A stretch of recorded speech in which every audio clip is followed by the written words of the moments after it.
시온성을 향해 가겠네. 높은 그 성 영광이로다. 그곳에 나를 구속한 구주께서 나를 기다리고 있도다. 아름다운 시온산에 순례자는 올라가겠네.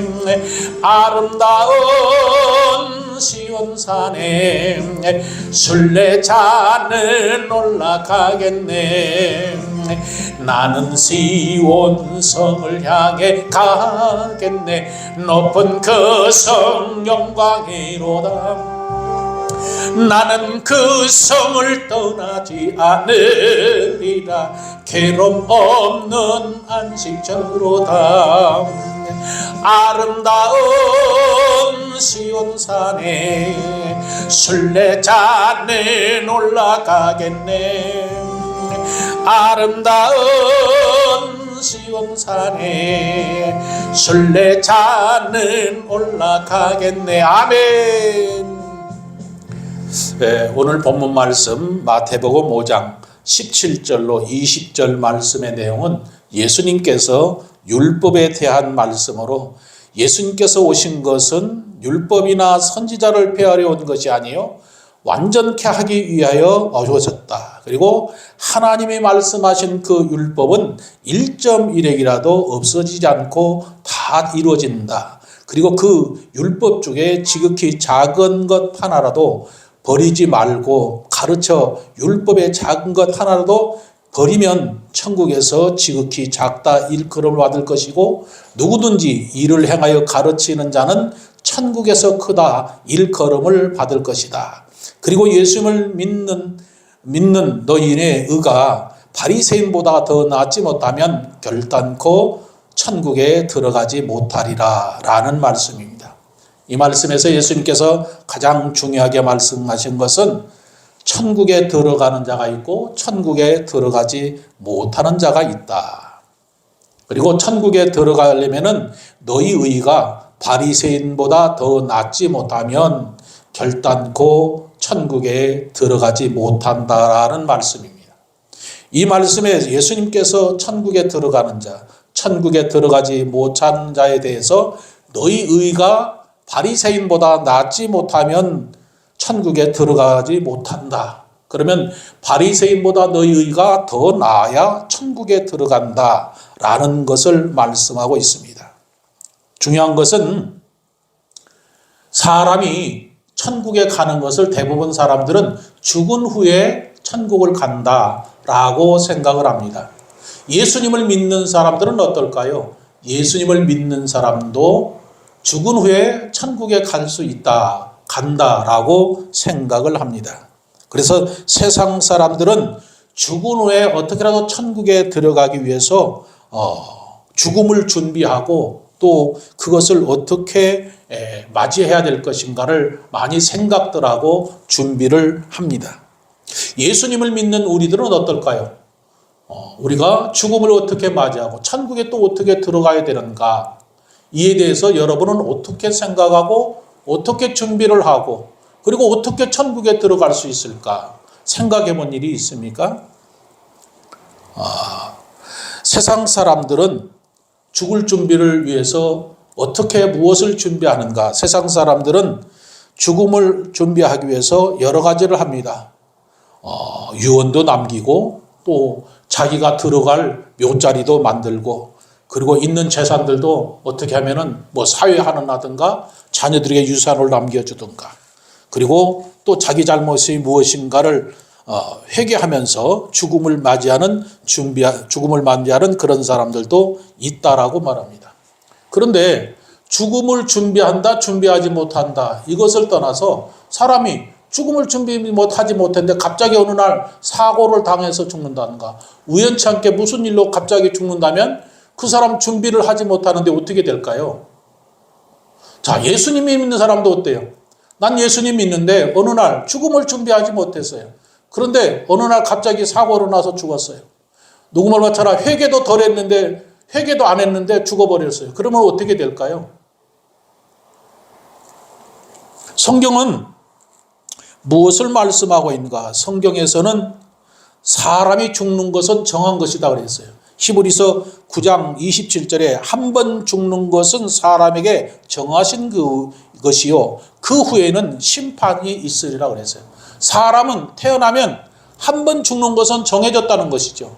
그런데 그 죽은 것으로 끝나는 것이 아니라 죽은 후에 심판이 있다. 그 말은 합니다. 심판이 있다. 그 죽는 것은 뭐 다 죽는데 그 이후에 심판이 있는데 그 심판을 위해서 우리는 무엇을 준비해야 될까요? 죽은 후에 심판이 있다. 그런데 그 심판을 받는 자가 있고 받지 않는 자가 있다라는 것을 그 안에 말씀하고 있는데 우리는 죽은 후에 심판을 받지 않으려면 무엇을 준비해야 될까? 천국에 들어가려면 무엇을 준비해야 됩니까? 여러분, 천국에 들어갈 준비 되어 있습니까? 할렐루야. 천국에 들어갈 준비 되어 있어요? 난 죽으면 지금 천국에 들어갈 수 있다. 손 들어보세요. 예? 왜 손들이 안 들어봐요? 여러분 천국에 들어갈 수 없어요? 들어갈 수 있어요, 없어요? 그러면 나는 예수님 믿음으로 천국에 들어갈 수 있다 그러면 손 들어야지. 왜 안 들어요? 성경은 예수님을 믿느냐 믿지 않느냐야 그것을 중심으로 그걸 기준으로 믿으면 죄사함 받고 천국에 들어간다. 믿지 않으면 천국에 들어가지 못한다는 것을 말하고 있습니다. 가장 중요한 것은 여러분이 믿는 예수님은 어떤 예수님을 믿습니까? 여러분이 믿는 예수님 어떤 예수님을 믿어요?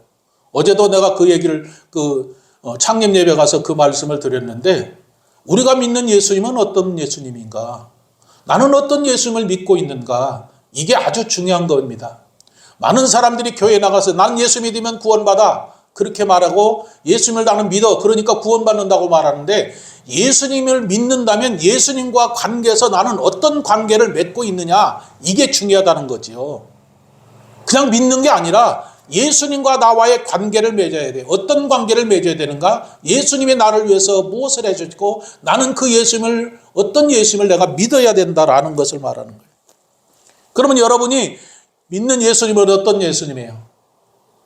여러분이 그 관계를 맺어야 된다고 그랬잖아요. 그죠? 예수님이 내 죄를 위해서 십자가에서 죽어주셨다. 그리고 그 죽음을 이기시고 부활하신 예수님을 우리가 믿는다. 그러면 그 예수님을 내가 믿는데 어떻게 믿어야 하는가? 그 예수님의 피가 내 죄를 사해 주셨고 그 사함 받은 나는 예수님이 내 생명의 주인이요 삶의 주인이요 내 모든 것의 주인입니다. 그래서 그 예수님을 나의 주와 그리스도와 하나님으로 마음으로 믿고 그 하나님을 주인으로 모시고 이제 주인이 바뀐 상태에서 이제 예수님이 내 생명의 주인입니다. 그래서 그 예수님과 함께 사는 삶 그 사람이 죄사함 받은 사람이고 그 사람이 구원받은 사람이고 그 사람이 어느 때 죽어도 그 사람은 천국에 들어가는 사람이에요. 아멘. 그런데 오늘 지금 여러분께 물어보니까 여러분도 지금 나는 구원받았다는 확신이 없이 손을 제대로 못 드는 분도 있는데 왜 손을 못 드는가? 무엇이 확신이 없는가? 오늘 여기에 대해서 예수님은 오늘 본문 말씀에서 그렇게 말씀하시는 거죠. 어떻게 말씀하십니까? 20절을 봅니다. 내가 너희에게 이르노니 너희 의가 서기관과 바리새인보다 더 낫지 못하면 결단코 천국에 들어가지 못하리라. 자, 이 말씀은 예수님께서 제자들에게 산상수훈에서 복 있는 사람에 대해 말씀하시고 그리고 그 제자들에게 말씀하시기를 너희는 세상의 소금이다. 너희는 세상의 빛이다. 그러므로 너희 빛을 사람에게 비춰서 너희 착한 행실을 보고 하늘에 계신 너희 아버지께 영광을 돌리게 하라 라고 말씀하신 이후에 이제 이 말씀이 시작되었어요. 뭐라고 말하고 있습니까? 어떤 사람이 천국에 못 들어간다는 거예요? 누가 못 들어간다는 거예요? 너희 의가 서기관과 바리새인보다 더 낫지 못하면 결단코 천국에 들어가지 못한다라는 거예요.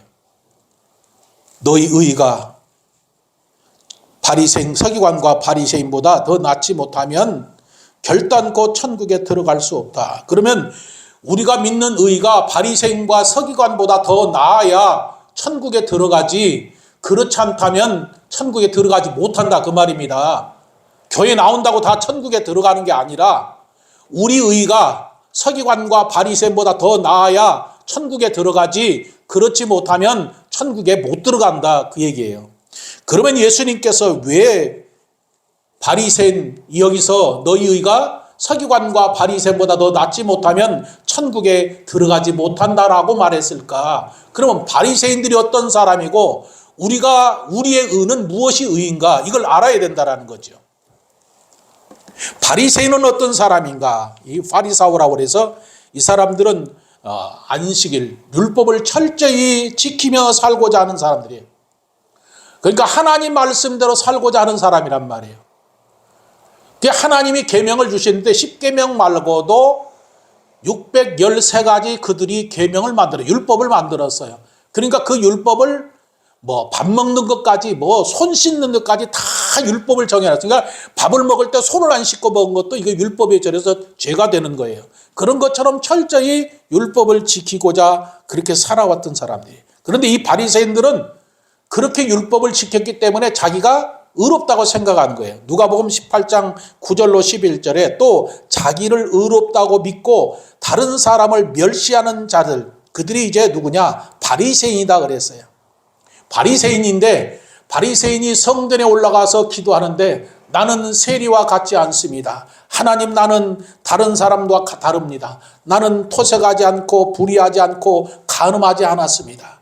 그리고 저 죄인 세리와 같지도 않습니다. 나는 다릅니다. 뿐만 아니라 나는 일에 2번씩 금식을 합니다. 일주일에 2번씩 금식한다는 거예요. 뿐만 아니라 소득의 11조를 드립니다. 바리새인은 지금 뭐라고 말합니까? 자기가 율법을 지켰기 때문에 자기는 의로운 자라고 자기가 생각을 했다는 거죠. 의로운 자라는 것은 죄가 없는 자라는 것을 말하는 거예요. 무슨 얘기냐? 바리새인은 율법을 지켰기 때문에 자기는 스스로가 의로운 자다. 그리고 지금 자랑하는 거예요. 누구하고 비교해 자랑합니까? 죄인, 세리는 죄인인데 죄인하고 자기하고 비교하면서 저 사람은 죄인이고 나는 의로운 사람이다 라고 비교하면서 말하는 거죠. 오늘날 교회에서도 이런 사람이 많이 있습니다. 어떤 사람입니까? 자기가 11조하고 교회에서 충성봉사하고 열심히 다 하는 그 사람이 어느 날 옆에 집사님을 다 보니까 저 사람은 예배도 잘 안 드려, 와서 헌금도 잘 안 해. 이렇게 하면 그 사람이 뭐라고 할까요? 아이, 저게 무슨 집사야? 그렇게 비교하잖아요. 그런 사람이 많습니다. 자기 기준에서 그 사람을 비교하는 거예요. 하나님은 그걸 가장 싫어합니다. 왜? 자기가 주인이 돼서 자기가 이렇게 했는데 저 사람은 그렇게 안 하기 때문에 자기보다 못한 사람이라고 스스로 판단해요. 지금 바리새인이 그 얘기하는 거예요. 세리도 교회 왔는데 보니까 세리는 어때요? 나는 죄인으로서다. 그런데 바리새인은 그것을 보고 저 세리와 같지 않습니다. 나는 의로운 사람입니다. 그래서 불의하지도 않고 토색하지도 않고 간음하지도 않았습니다. 지금 그렇게 말하는 거죠.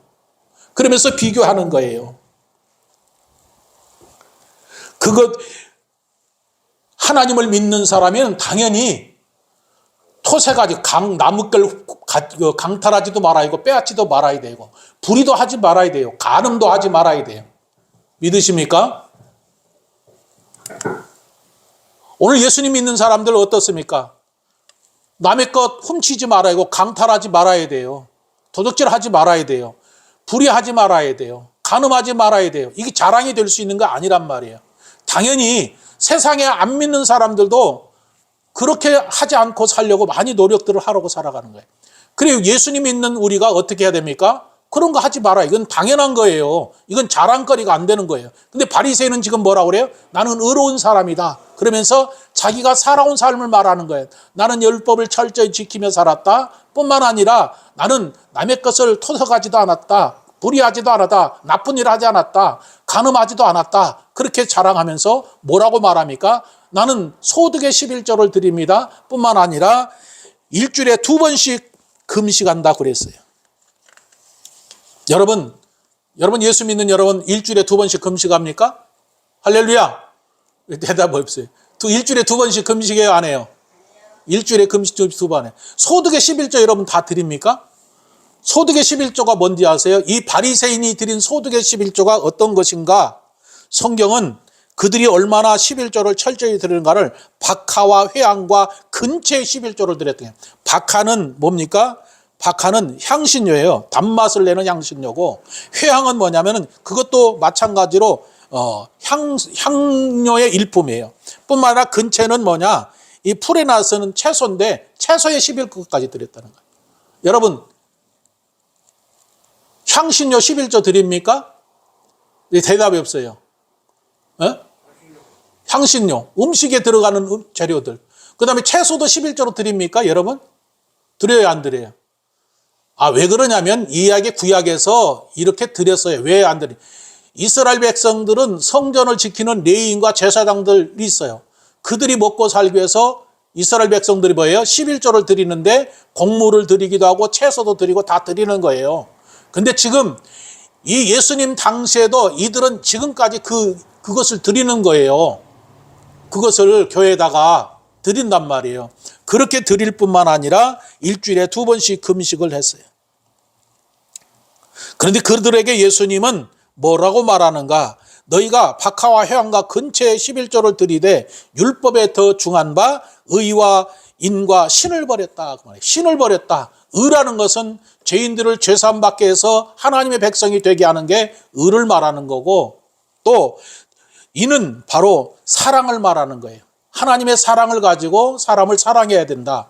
그 모든 것은 하나님을 믿는 믿음 안에서 그렇게 되는데, 너희는 하나님을 믿는다고 말하면서도 죄인들을 구원하지 않고 그들에게 사랑을 베풀지 않고, 율법에 기록된 대로 우리는 박하와 회향과 근처의 11조까지 드립니다 그랬는데, 진짜 너희가 믿어서 해야 될 것은 하나님의 사랑을 가지고 죄인들을 구원해서 그들에게 생명으로 살리는 그런 사랑하는 마음으로 해야 되는데 그런 것이 없다.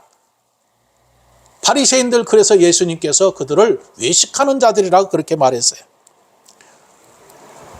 그러니까 여러분이 바리새인보다 여러분이 의가 나아요, 안 나아요?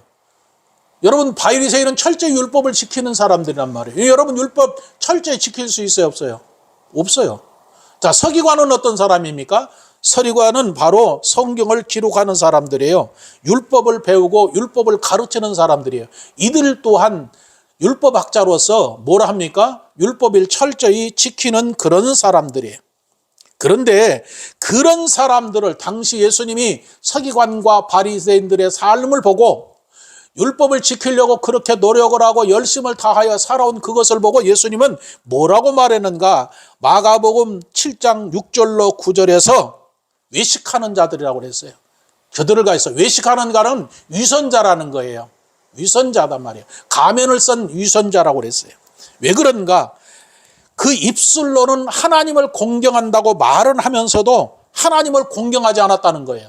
그리고 하나님의 계명보다 사람의 계명으로 더 지켰다. 그것이 너희가 내 마음에서 내게 멀어졌도다. 사람의 계명을 교훈을 삼아서 가르치니 나를 헛되이 경배하는도다. 너희가 하나님의 계명을 버리고 사람의 전통을 지켰다 그랬어요. 그러니까 사람이 만든 법은 더 잘 지키면서 하나님이 주신 것은 지키지 않았다. 그래서 그들이 어떤 사람이라는 거예요? 바로 위선자라는 거예요. 위선자. 더 나아가서 외식하는 서기관과 바리새인에 대해서 책망을 했는데, 예수님께서 마태복음 23장에서 보면 화 있을 때 7가지 화를 말하면서 너희가 외식하는 자들이다.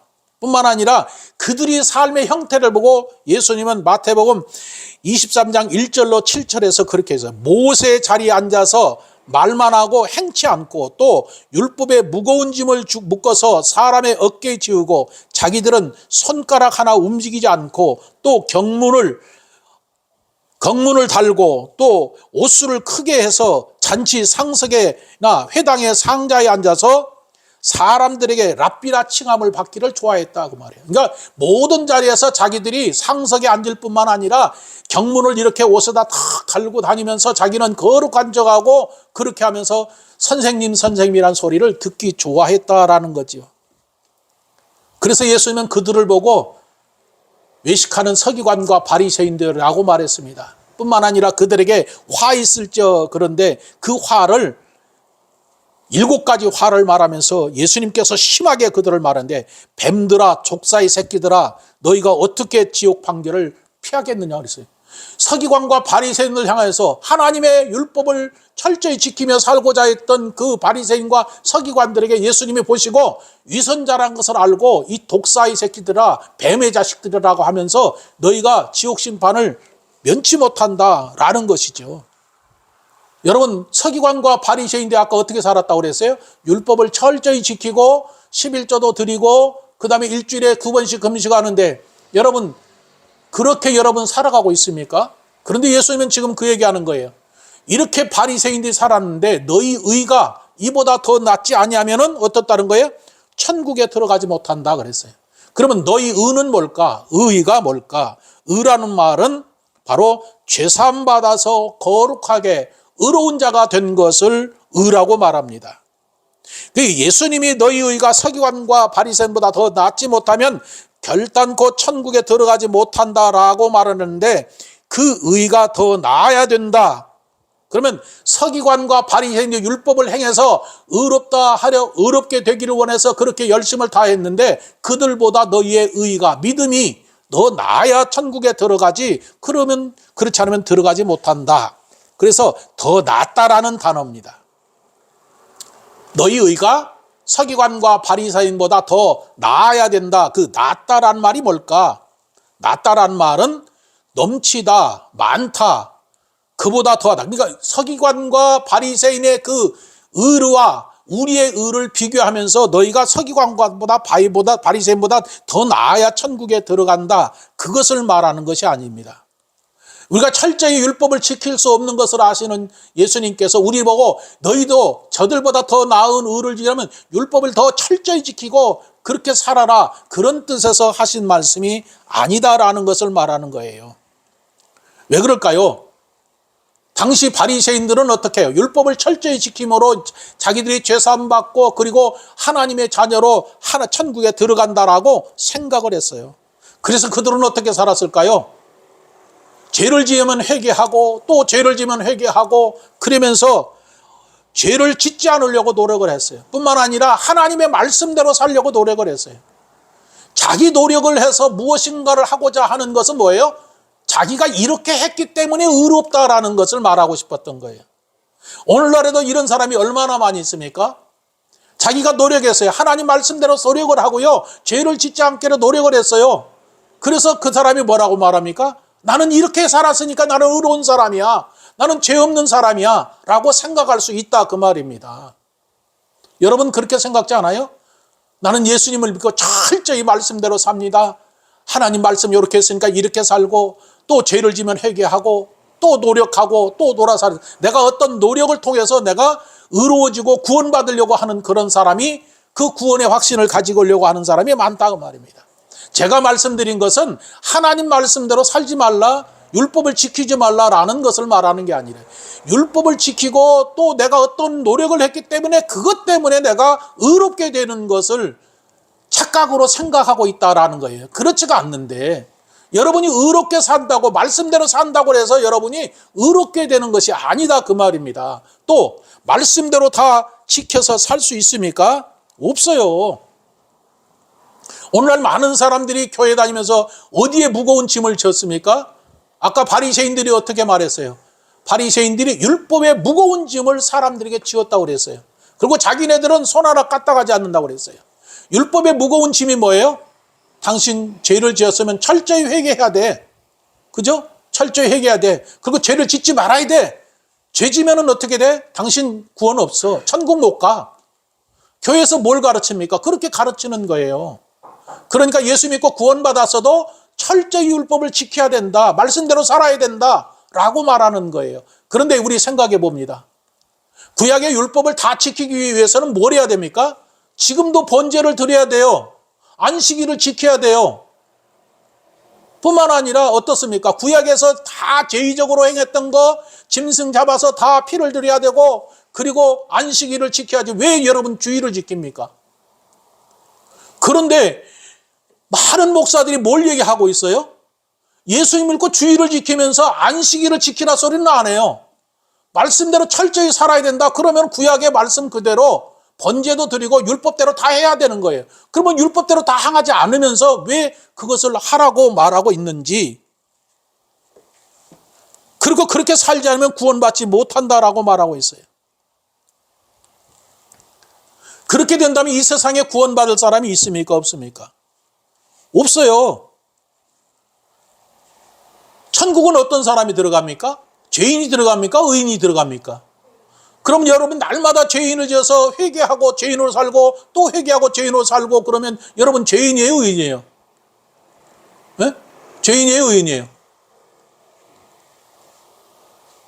여러분 죄인으로 살다가 죄인으로 죽는 거예요. 그러면 어디에 천국 가요? 못 가요? 못 들어가요. 천국은 오직 죄사함 받고 구원받은 의인이 천국에 들어가는 것이지 죄인이 천국에 들어가는 것은 아니에요. 우리가 죄사함 받고 의롭게 되어서 하나님을 믿고 그 하나님과 우리가 함께 사는 삶인데 하나님은 죽은 자의 하나님이 아니라 산 자의 하나님이라는 것을 마태복음 22장 32절에서 그렇게 기록하고 있어요. 나무는 아브라함의 하나님이요 이삭의 하나님이요 야곱의 하나님이로다 하신 것을 읽어보지 못하느냐? 하나님은 죽은 자의 하나님이 아니라 산 자의 하나님이다 그랬어요. 아브라함과 이삭과 야곱은 죽었어요. 그런데 예수님께서 그들을 향해서 그들은 하나님을 믿음으로 인해서 믿음으로 산 자다. 하나님 그 산 사람이 하나님이지 죽은 자의 하나님이 아니다라는 거예요. 이 말씀은 오늘 우리가 예수님을 믿었으면 우리는 죄사함 받고 구원받아서 살았어요, 죽었어요? 우리 생명이 살아난 사람이에요. 그러면 살아난 사람은 살아있는 하나님을 믿는 것이지 죽은 하나님이 아니란 말이에요. 살아있는 하나님이고 내가 살아있기 때문에 하나님도 산 자의 하나님이다 그 말입니다. 어떻게 살아났어요? 우리는 예수님이 내 죄를 위해서 십자가에서 죽으신 걸 믿음으로 우리가 살아나는 거예요. 그래서 그것을 한마디로 말해서 세례라고 말하는 거예요. 세례가 뭐냐?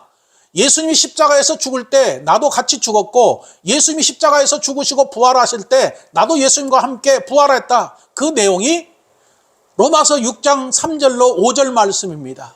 그리고 내가 항상 외우라는 말씀 있죠. 갈라디아서 2장 20절 말씀. 거기에 뭐라고 기록하고 있습니까? 내가 그리스도와 함께 십자가에 못 박혔나니 그런즉 이제 내가 산 것이 아니요 그리스도께서 사신 것이라. 내가 육체 가운데 사는 것은 나를 사랑하사 자기 몸을 버리신 하나님의 아들을 믿는 믿음 안에서 지금 우리가 살고 있는 거예요. 육체 가운데에서. 할렐루야. 그러면 나는 지금 누구하고 살고 있어요? 예수님 안고 살고 있는 거예요. 그러면 우리는 산 자예요, 죽은 자예요? 산 자란 말입니다.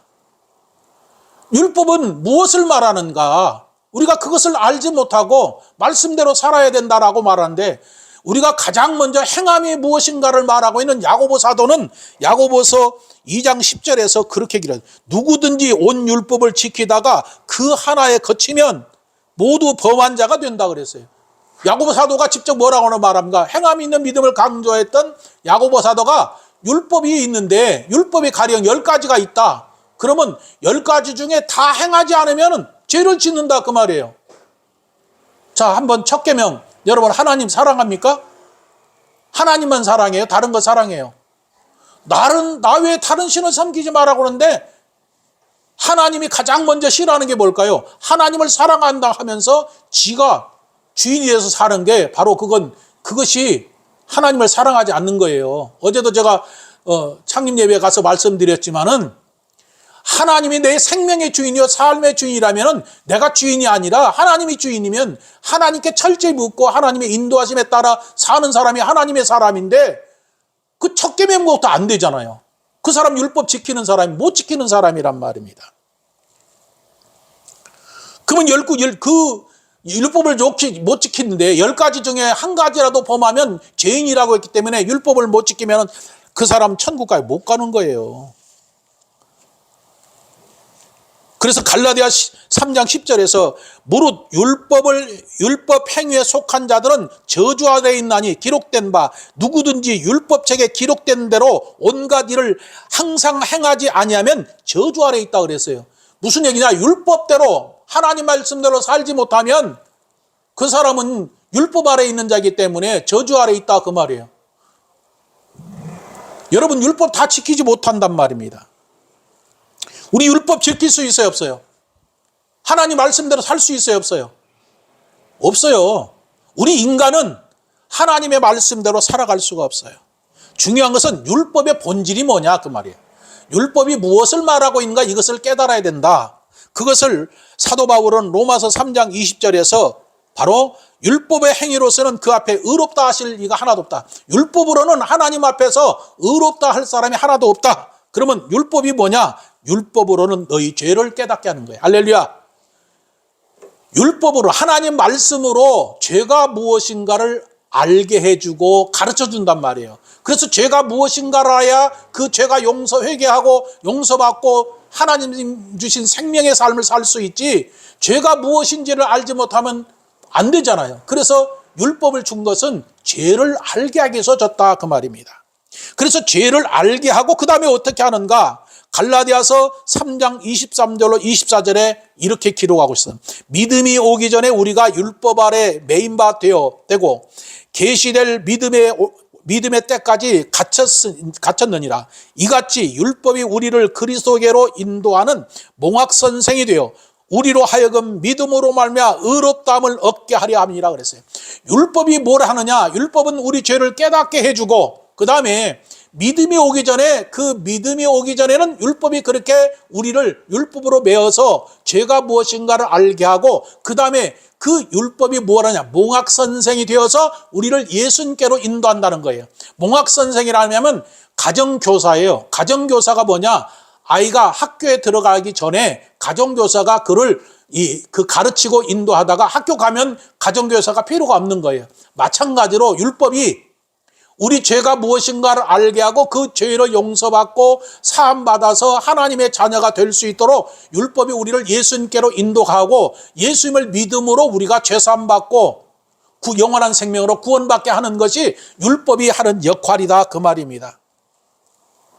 그래서 로마서 3장 28절에 그러므로 사람이 의롭다 하심을 얻은 것은 율법의 행위에서 된 것이 아니라 믿음으로 된다는 거지요.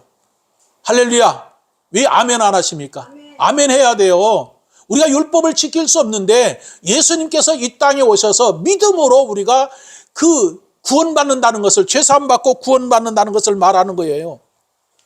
그래서 바울은 갈라디아서 2장 26절에 이렇게 얘기해요. 사람이 의롭게 되는 것은 율법의 행위에서 난 것이 아니요 오직 예수 그리스도를 믿음으로 말미암은 줄을 아는 거로 우리도 그리스도 예수를 믿나니 이는 우리가 율법의 행위에서 아니고 그리스도를 믿는 믿음으로 의롭다 하심을 얻었느니라.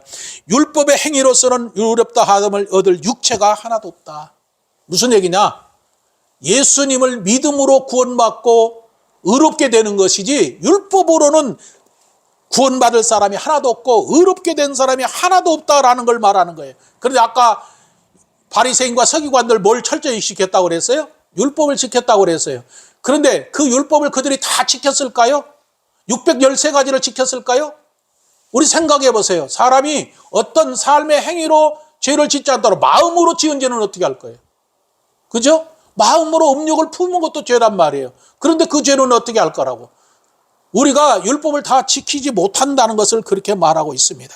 그런데 율법을 철저히 지키고자 하는 자들이 있어요. 그게 뭘 얘기하고 있는가? 그것을 로마서 10장 3절로 4절에 바울은 그렇게 얘기합니다. 하나님의 의를 모르고 자기 의를 세우려고 힘써 하나님의 의를 복종치 아니한다고 그랬어요. 무슨 얘기냐면 하나님의 믿어서 죄사함받고 의롭게 되는 거 그거보다 자기가 무엇을 해서 의롭게 되고 자기의 어떤 공로나 노력에 의해서 의롭게 되고자 하는 사람이 그 율법을 지키는 자들려고 하는 자들이라는 거예요. 그래서 바울은 그에게 그리스도의 모든 믿는 자에게 의를 위해서 율법을 마치기 위해서 오셨다. 너희가 율법으로 의롭게 되지 못하기 때문에 예수님께서 너희를 그 율법이 아니라 예수님을 믿는 믿음으로 너희가 구원받기 위해서 예수님이 이 땅에 오셨고 예수님이 무엇을 하셨는가? 율법의 마침이 되게 했다 그 말이에요.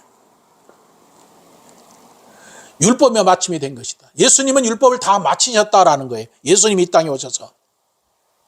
뿐만 아니라 예수님이 이 땅에 오셔서 그 모든 것을 이루신 것은 뭐냐? 빌립보서 3장 9절에서 그 안에 발견되려 함이니 내가 가진 의는 율법에서 난 것이 아니오 오직 그리스도를 믿는 믿음으로 말미암은 것을 곧 믿음으로 하나님의 난 의라고 그랬어요. 그러니까 예수님을 믿는 믿음으로 구원받은 것이고 그것이 하나님의 의라는 거예요. 근데 사람들이 율법을 지키고 어떤 노력을 해서 하는 것은 자기 의를 세워서 자기가 이렇게 했기 때문에 구원받을 수 있고 자기가 이렇게 했기 때문에 하나님께서 나를 구원해 주실 것이라고 생각을 하고 있는데 그것은 아니다라는 것을 말씀하고 있는 것입니다.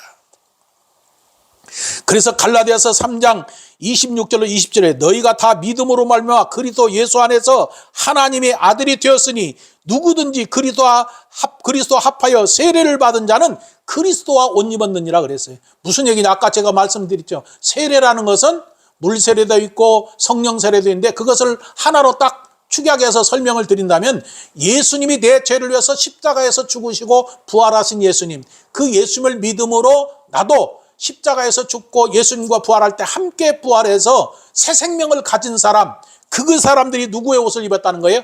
예수님의 옷을 입었다, 의의 옷을 입었다라는 것을 말하고 있습니다. 중요한 것은 이제 하나님의 말씀대로 우리가 살 수가 없어요. 그죠? 그런데 구약에서는 하나님의 말씀과 윤리와 법도를 지킬 수 있게 하시는 분이 누구신가를 설명했는데 그것이 에스겔 선지자입니다. 에스겔 선지자는 에스겔서 36장 26절로 27절에 또 내 새 영을 너희 속에 두고 새 마음을 너희에게 주되 너희 육신에서 굳은 마음을 제하고 부드러운 마음을 줄 것이며 또 새 신을 너희 속에 두어 너희로 내 윤례를 행하게 하리니 너희가 그 규례를 지켜 행할지니라 그랬어요. 성령이 우리에게 오시면 성령이 우리를 진리 가운데로 인도해 주셔서 하나님의 말씀을 쫓아 살 수 있도록 성령이 우리를 인도해 주신다, 그 얘기 하시는 거예요. 우리는 하나님 말씀대로 살아갈 수가 없어요. 그런데 예수님 안에 있으면 예수님이 안에 있는 우리들에게 성령이 우리를 이끌어가고 인도하는 말씀에 따라 살 때 우리는 하나님의 말씀을 지킬 수 있고 하나님 말씀대로 살아갈 수 있다, 그 말이에요. 그 얘기가 뭐냐? 율법을 지키라는 게 아니라 하나님의 인도하심에, 하나님의 자녀니까 하나님의 인도하심에 따라 살아가는 그 삶을 살아야 된다라는 것을 말하는 거죠. 그래서 갈라디아서 5장 18절에서 바울은 그 얘기하는 거예요. 너희가 만일 성령의 인도하신 바가 되면 율법 아래 있지 않다 그랬어요. 우리가 성령의 인도하심에 따라 살아간다면 율법 아래 있지 않는다. 왜? 성령이 우리를 오시면은 우리를 진리 가운데로 인도해 주시고 예수님께로 인도하고 진리 가운데로 인도해 주셔서 우리와 예수님과 우리가 하나가 되어서 한 몸을 이루고 한 마음을 가지고 한 생각을 가지고 살아갈 수 있기 때문에 그렇다는 거죠. 그래서 사도 요한은 요한복음 1장 17절로 18절에서 율법은 모세에게서 왔고 은혜와 진리는 예수님께로 왔다라는 것을 말하는 거예요. 율법은 하나님께서 모세에게 주었는데 그 모세의 율법은 바로 뭐냐? 율법 안에 예수님이 계시다는 거예요. 왜? 말씀이 육신이 되어서 오셨으니까 하나님의 말씀을 주신 십계명도 하나님의 말씀이고 하나님이 친히 말씀한 것도 말씀이에요. 그러면 율법도 하나님의 말씀인데 예수님의 말씀으로 이 땅에 오셨기 때문에 율법 안에 예수님 말씀이 있고 그 안에 예수님이 있다, 그 말이에요. 그래서 예수님 오늘 17절에서 뭐라고 말하고 있습니까? 시작. 내가 율법이나 선지자를 폐하러 온 줄로 생각지 말라. 폐하려 온 것이 아니라 완전케 하려 함이라 그랬어요. 예수님께서 이 땅에 오신 것은 율법이나 선지자들을 폐하려 오신 게 아니라, 무슨 얘기냐면 하나님의 말씀하신 율법, 선지자들이 예언한 율법, 이 모든 말씀을 예수님이 폐하려 온 것이 아니라 율법, 하나님의 말씀하신 것이나 율법이나 선지자를 통해서 말씀하신 그 모든 것들을 예수님이 이 땅에 이루기 위해서 오셨다. 그러면 성경에 기록한 목적이 뭐예요? 예수님께서 그 얘기하는 거예요. 요한복음 5장 39절에서 너희가 성경을 상고하니와 성경을 왜 상고하느냐? 거기가 영생이 있는 줄 너희가 상고하고 있지 성경이 곧 나에게서 증거하고 있다. 그러면 성경이 뭘 얘기하고 있는 거예요? 모든 성경은 예수님에 대해서 기록하고 있다, 그 말이에요. 그러니까 예수님이 지금 율법이나 선지자를 폐하러 온 것이 아니라 완전케 한다는 것은 예수님이 말씀이 육신이 되어 이 땅에 오셨기 때문에 예수님이 율법의 완성자라는 거예요. 믿으십니까? 그래서 예수님이 선지자나 율법을 폐하러 온 것이 아니라 온전케 함이라, 완전케 함이라 라는 것은 예수님께서 율법이 요구한 모든 것들을 완전히 다 이루셨다라는 거예요. 그래서 끝냈다라는 거예요. 무엇을 끝냈는가? 율법은 우리 죄를 드러내는 거예요. 그럼 율법은 죄를 드러내기 위해서 죄 삭스로 죽음에 이르는 거예요. 그러니까 여러분 율법이 여러분에게 죄를 드러낸 것은 네가 이런 죄가 있어. 이 죄 때문에 너희가 죽어. 그래서 율법은 우리를 죄를 드러내게 하고 그 죄 때문에 죽음에 이르게 한다는 것을 말하는 거예요. 그런데 예수님이 그것을 마쳤다라는 것은 너희가 율법에 드러난 죄 때문에 죽는데 예수님께서 이제 그 죽음의 율법의 죄의 문제를 예수님께서 완전히 깨끗하게 끝을 냈다 그 얘기예요. 어떻게 끝을 냈는가? 예수님께서 모든 것을 끝내셨는데 그 끝낸 것이 바로 십자가에서 다 끝내셨다는 거예요. 죄의 삭스를 지불했다 그 말이에요. 그래서 그것을 완전했다 그 말이에요. 그래서 사도 바울은 그것을 알고 로마서 10장 4절로 6절에서 그렇게 말해요. 그리스도는 모든 믿는 자에게 의를 이루기 위하여 율법의 마침이 되니라 그랬어요. 예수님은 율법의 마침이다. 끝냈다 그 말입니다. 모든 율법을 완성했어요. 어떻게? 죄를 지은 사람은 죄로 인해서 죽음에 이르게 하는데 예수님께서 그 죄를 위해서 십자가에서 죽음의 문제를 해결해 줘서 진짜 하나님의 자녀가 되게 했다. 그러면 어떻게 되느냐? 내 죄를 위해서 십자가에서 죽으신 예수님을 마음에 믿으면 그 사람이 죄사함 받아서 의롭게 되는 거예요. 그래서 로마서 10장 8절로 10절에서 사람이 마음으로 믿어 의에 이르고 입으로 시인하여 구원에 이른다. 누구를? 예수님을 나의 주와 그리스도로 마음으로 믿고 시인하는 사람, 그 사람이 죄사함 받아서 의인이 된다라는 것을 말하고 있습니다. 믿으십니까? 진실로 여러분은 예수님이 내 죄를 위해서 십자가에서 죽으신 것을 믿고 예수님이 내 생명의 주인이요 삶의 주인이라는 것을 믿으면 여러분 죄사함 받아서 의롭게 된 것이고 하나님의 자녀가 된 거예요. 의인이라는 것입니다. 믿으십니까? 바로 이것이 서기관과 바리새인보다 더 나은 의라는 거예요. 무슨 얘기냐? 예수님이 의로운 분이고 그 예수님이 우리를 의롭게 하신 거예요. 여러분이 아무리 죄가 많다 할지라도 하나님이 너 내가 죄 사했어. 너는 의로운 자야. 하나님이 그렇게 해주시면 여러분 의인이다 그 말이에요. 사람이 저 사람 깨끗한 사람이야. 저 사람 좋은 사람이야. 아무리 해도 그 사람의 죄는 없어지지가 않는 거예요.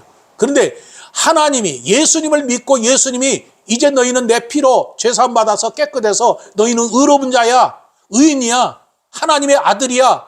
그렇게 말씀하시면 여러분 의로운 사람이고 하나님의 자녀라는 말이에요. 믿으십니까? 따라서 해서 나는 내 죄를 위해서 십자가에서 죽으신 예수님을 마음에 영접하고 믿고 주와 그리스도와 하나님으로 인정합니다. 예수님은 내 생명의 주인입니다. 내 삶의 주인입니다. 나는 이 예수님을 믿습니다.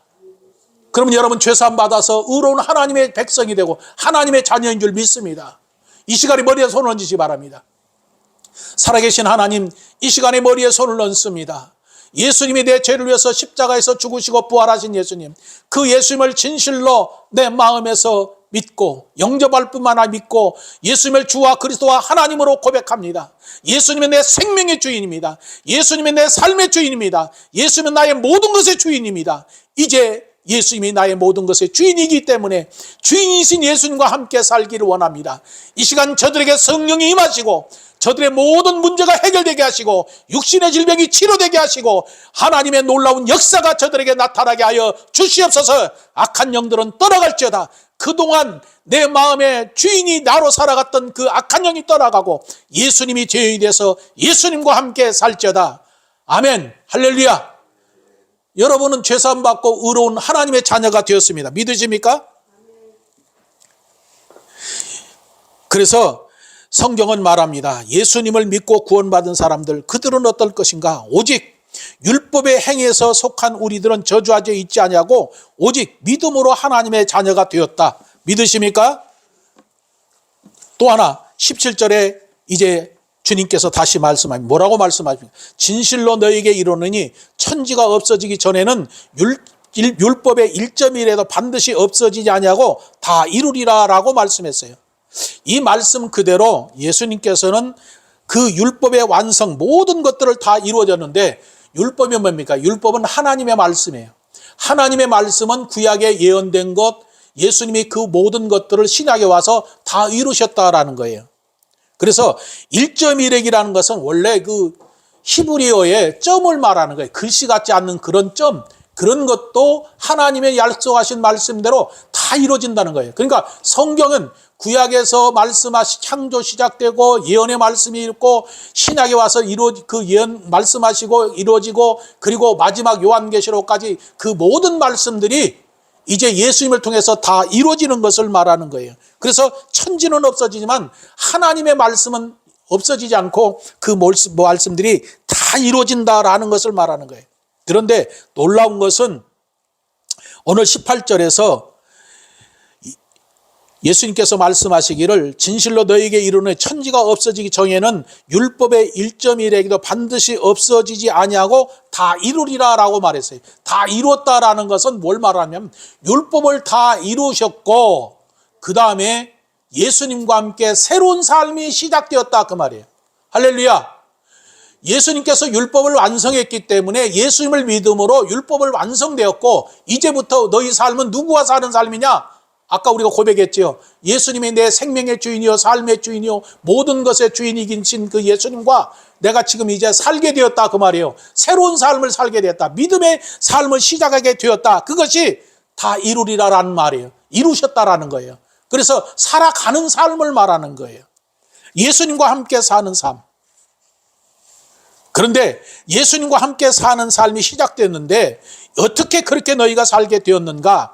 갈라디아서 4장 4절로 6절에 때가 참에 하나님의 그 아들을 보내사 여자에게서 나게 하시고 율법 아래에 나게 하신 것은 율법 아래에 있는 자들을 속량하시고 우리로 하나님의 아들의 명분을 얻게 하려 하심이라. 너희가 아들인 거로 하나님의 그 아들의 영을 너희 마음의 가운데 보내사 하나님을 아바 아버지라고 부른다는 거예요. 무슨 얘기냐?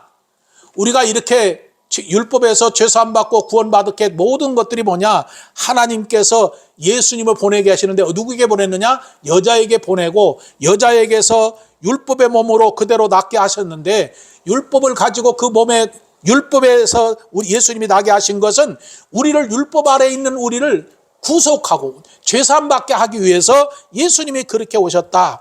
그래서 그 예수님이 오셔서 어떻게 하셨는가? 예수님을 믿는 자들에게 우리 마음에 그리스도의 영, 아들의 영인 성령을 부어주시고 성령을 통해서 성령이 우리 안에 오셔서 너는 하나님의 아들이다. 할렐루야. 하나님의 자녀다. 그래서 하나님을 아빠라고 부른다는 거예요. 여러분, 하나님이 여러분의 아빠인 줄 믿습니다. 믿으십니까? 다른 것이 아니라 예수님께서 우리 죄를 위해서 십자가에서 죽으신 것은 우리를 구원하기 위해 오셨고 예수 믿고 구원받으면 성령이 임하고 성령이 임한 그들은 바로 하나님의 자녀고 하나님을 아버지라고 부른다는 거예요. 그런 사람을 하나님의 자녀일 뿐만 아니라 그 사람 안에 무엇이 이루어졌어요? 하나님의 나라가 이루어진 거예요. 할렐루야. 여러분이 하나님을 아버지라고 부르는 자들에게 안에는 하나님의 나라가 여러분에 이루어진 거예요. 할렐루야. 죽어서 천국에 가는 것이 아니라 여기 살아서 예수님이 나의 구주라는 것을 고백하고 믿는 사람에게 여러분 안에 하나님의 나라가 임했어요. 왜 하나님의 나라가 임했습니까? 여러분 안에 누가 계세요? 성령이 계시는 거예요.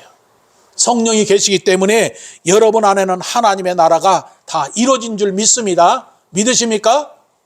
이루어진 거예요. 이제 하나님의 사람으로 이제 어떻게 살아야 되는가? 그것을 19절에서 말씀했습니다. 뭐라고 말씀입니까? 읽어봅니다. 시작.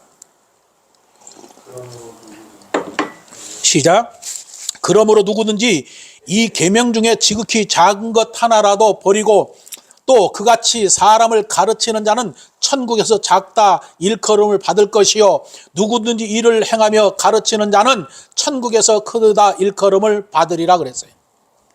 자, 이 말씀을 이대로 그대로 해석을 하면 어떻게 됩니까? 누구든지 율법 계명 중에 지극히 작은 것 하나라도 버리고 또 그같이 사람에게 가르치는 자는 천국에서 지극히 작다 일컬음을 받고 누구든지 율법의 계명 중에 작은 것 하나라도 행하고 가르치면 그는 천국에서 크다 일컬음을 받을 것이다. 그래서 이 말씀대로 어떤 분은 해석해서 뭐라고 말합니까? 너희가 계명 중에 지극히 작은 것 하나라도 버리지 말아야 된다. 그리고 그것을 다 지켜야 된다. 그래야 천국에서 작은 자가 아니다 큰 자다라고 말할 것이다 라는겁니다. 뿐만 아니라 천국에서 작은 자가 있고 큰 자가 있으니까 뭐에 생각이 됩니까? 상급을 말하는 거예요. 어떻게? 천국에도 어떤 사람은 큰 상급이 있고 어떤 사람은 작은 상급이 있다. 이렇게 가르치는 사람이 있다 그 말입니다. 그래서 천국에도 가면은 어떤 사람은 진짜 이 교회에 충성하고 열심히 다 해서 전도도 많이 하고 이런 사람 고급 호화로운 맨션에 살고 헌금도 안 하고 교회도 왔다 갔다 하면서 진짜로 믿지 않은 그 사람들은 그냥 왔다 갔다 하는 사람은 개털 모자 쓰고 그렇게 가르치는 거예요. 그런데 진짜 천국이 그런 곳일까? 여러분 그러면 천국 가고 싶어요? 안 가고 싶어요? 나 가진 것도 없어요. 돈도 없어요. 그냥 예수님 믿고 그냥 왔다 갔다 그 예수님 모시고 살았는데 천국에 헌금 안 하고 교회 충성 봉사하고 뭐 전도 못하고 아무것도 안 해서 그 천국에 올라가면 개털 모자 쓴다면 거기 가려고 하는 사람이 어디가 있겠어요? 많이 뭔가를 해야 천국에서 상급 좋은 맨션에 살고 호화로운 곳에 산다. 그렇게 한다면은 우리 거기 그곳에 갈 필요가 뭐가 있어요? 이슬람이 바로 그거예요. 이슬람 그 하마스나 이런 사람들이 뭐냐면은 자기가 이렇게 해서 투사로 죽으면은 천국에 가면 저를 위해서 200명이나 1000명 정도 여자가 자기에게 있다는 거예요. 그것 때문에 그렇게 순교를 하는 거예요. 우리는 천국에 가면 상급이 어떤 상급이 있어요? 예수 믿는 우리들의 상급이 뭐예요? 성경에서 우리에게 상급이 없다는 걸 말하는 게 아니에요. 성경에서 우리에게 상급을 주는데 성경에서 우리에게 상급이 바로 뭐냐? 영원한 생명으로 구원의 복을 주시는 거예요. 그게 상급이에요. 죄사함 받아서 영원한 생명으로 구원받은 것이 하나님이 주신 상급이고 그 다음에 하나님의 나라를 상속받아서 하나님과 영원히 사는 것이 상급이다 그 말이에요. 여러분 속지 말아야 될 게 그런 거예요. 누가 혹시라도 우리 성도들은 안 속지만은 그렇게 말하는 사람들이 있다 그 말이에요. 그건 잘못되었다라는 것을 여러분이 아셔야 돼요. 왜?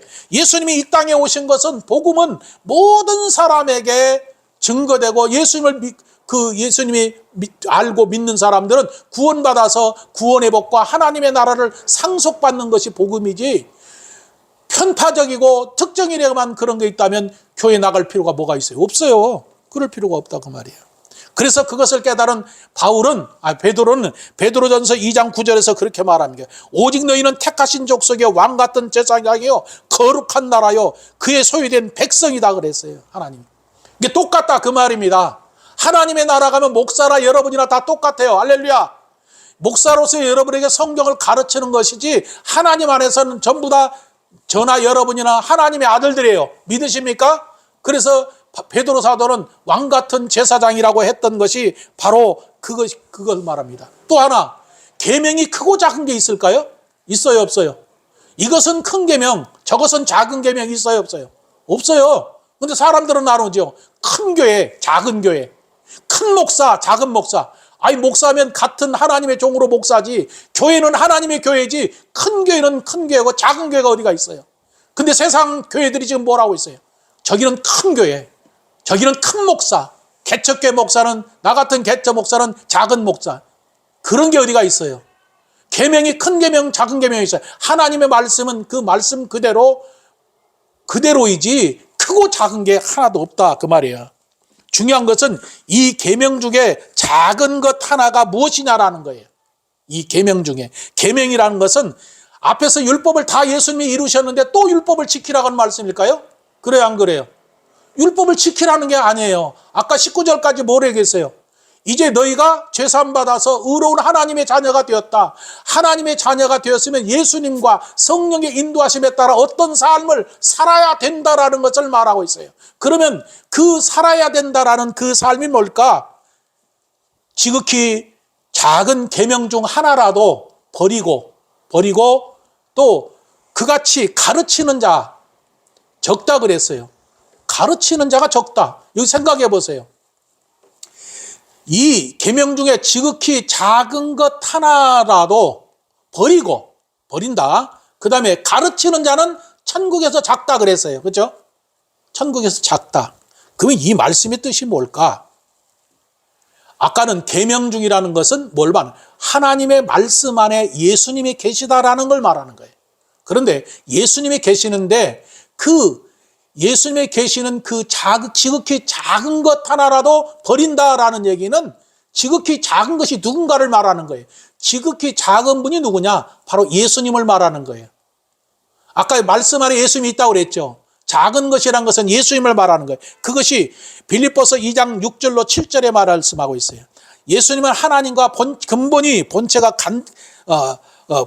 하나님과 동등됨을 취할 것으로 여기지 않고 사람의 모양으로 낮아졌지, 자기를 낮추시고 죽기까지 보게 낮췄다라는 것은 작은 이 세상에서 가장 천한 그런 작은 자, 말구에서 오신 그 예수님을 말하는 거예요.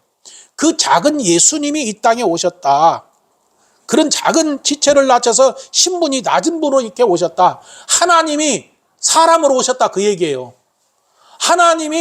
전능하신 하나님이 사람의 몸을 입고 가장 죄인인 몸으로 이 땅에 오신 예수님을 작은 자다라는 것을 말하는 거지요. 그래서 지극히 작은 자가 누구인가를 예수님은 마태복음 25장 40절로 41절에 그렇게 뵀어요. 임금이 대답해 가로되 내가 진실로 너희에게 이르노니 너희가 여기 내 지극히 작은 자 하나에게 한 것이 곧 내게 한 것이다 그랬어요. 지극히 작은 형제에게 한 것이 내게 한 것이다. 그래서 지극히 작은 것이 무엇일까? 지극히 작은 것을 버리다라는 얘기는 예수님을 버렸다, 그 얘기예요. 자, 지극히 작으신 예수님, 그 예수님을 버리고 그 예수님을 가르치는 않는 자들, 그 예수님을 가르치지 않는 자들이 천국에서 작다라는 얘기예요. 그래서 작다라는 얘기는 뭘 얘기를 할까? 예수님은 마태복음 6장 30절에서 그렇게 말해요. 오늘 읽다가 내일 아궁에 던지는 들불도 하나님이 이렇게 입히시거든 하물며 너희일까 보냐? 믿음이 적은 자들아, 작은 자들아. 그런데 이 작다라는 말은 믿음이 없다라는 얘기입니다. 믿음이 없다, 그 말이에요. 그러면 이 계명 중에 지극히 작은 것 하나라도 버리고 그 다음에 그같이 가르치는 자는 천국에서 적다라는 얘기는 뭐예요? 앞에서 제가 말씀드렸죠. 이제 예수님을 믿고 구원받아서 하나님의 자녀로 예수님과 함께 사는 삶에서 그 사람이 어떤 삶을 살아야 되는가? 지극히 작으신 예수님이 그분이 어떤 분인가? 그분을 알고 믿었다면 이제 그분을 가르치고 그분을 통해서 많은 사람이 생명으로 살게 하는 일을 해야 되는데 그 일을 하지 않았다. 왜? 믿음이 없기 때문에 하지 않았다. 믿음이 없기 때문에 하지 않았다. 그래서 그 사람은 작다? 믿음이 없기 때문에 천국에 들어가지 못한다라는 얘기입니다. 반대로 지극히 작은 것 하나라도 그것을 일을 행하고 가르치는 자는 천국에서 크다라는 것인데, 크다라는 말은 그냥 우리가 무엇을 비교해서 막 엄청나게 큰 것을 말하는 게 아니라 그것은 영광스럽고 영화롭게 되다, 그 말이에요. 무슨 얘기냐? 하나님이 우리를 부르신 우리를 의롭다 하시고 의롭다 하신 우리를 영화롭게 하셨다라는 말씀대로 우리가 마지막 이 세상을 살아가면서 어떻게 해야 되는가? 예수님을 우리가 이렇게 믿고 예수님과 함께 사는 사람은 예수님이 어떤 분인가를 알고 그 예수님을 전하고 말하고 증거해서 그 사람들에게 생명을 주는 삶을 사는 사람, 그런 사람들이 큰 자고 그들은 하나님의 나라에서 영화로운 존재로 살 것이다 라는 것을 말하고 있습니다. 그래서 예수님께서는 그 작은 자가 무엇인가를 마태복음 24장에서 25장에서 기록하기를 뭐라고 말합니까?